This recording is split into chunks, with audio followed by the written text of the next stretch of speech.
Video দেখুন এবং নিত্য নতুন প্রয়োজনীয় ড্রয়িং শিখুন। দেখুন এভাবে এখান থেকে একটি সোজা দাগ দিলাম। সোজা দাগ দিলে এই ড্রয়িং করাগুলো আরো সোজা হয়। দেখুন এখান থেকে একটি পাহাড় আঁকলাম ছোট্ট সোনামণিদের জন্য সুন্দর একটি ড্রয়িং। এবার এখান থেকে আরো একটি পাহাড় আঁকলাম। দুইটি পাহাড় সহজেই আঁকলাম। এবার দেখুন এই দাগটা এখানে নিয়ে আসলাম।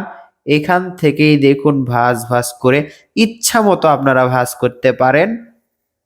এই যে এখন দেখুন এখান থেকেই নিচের দিকে যখন নিয়ে আসব তখন ভাঁজ করে নিয়ে আসব।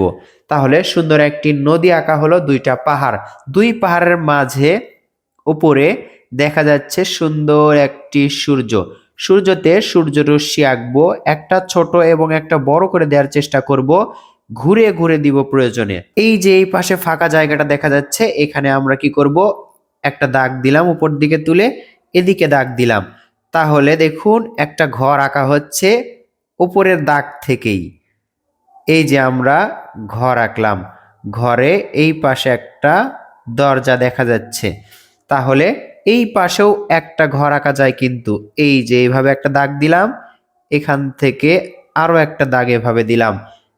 এই যে একটি ঘর হলো, এই পাশে দেখুন আরেকটা দাগ দিয়ে আরো একটি ঘর হলো।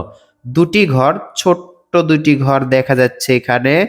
ঘরে দরজা জানালা দিলেই স্পষ্ট হবে এবং সুন্দর বোঝা যাবে।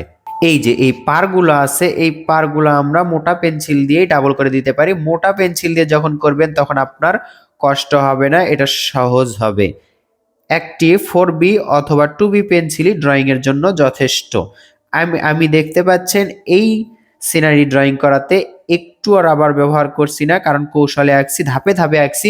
এভাবে আঁকলে ড্রয়িং সহজ এবং সুন্দর হবে। তো বন্ধুরা, কেমন লাগছে সিম্পল এই ড্রয়িংটি? অল্প সময়ে আঁকা, সহজে আঁকা।